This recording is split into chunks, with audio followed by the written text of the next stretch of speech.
லைஃப்பில் நிறைய கஷ்டம் வந்துச்சுன்னா ரொம்பலாம் பயப்படாதீங்க. ரொம்ப பயப்படவே வேணாம். கஷ்டம் எதுக்கு வருது தெரியுமா?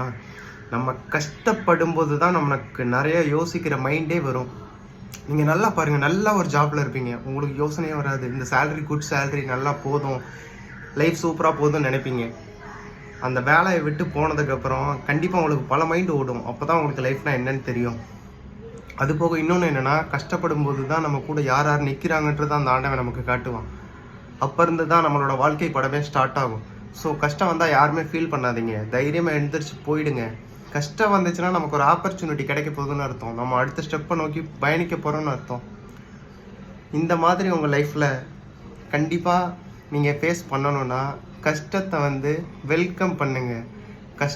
கஷ்டத்தை வெல்கம் பண்ணிங்கன்னா அந்த கஷ்டம் ஹாப்பியாக மாறிடும். உங்கள் முகமும் ஹாப்பி ஆகிடும்.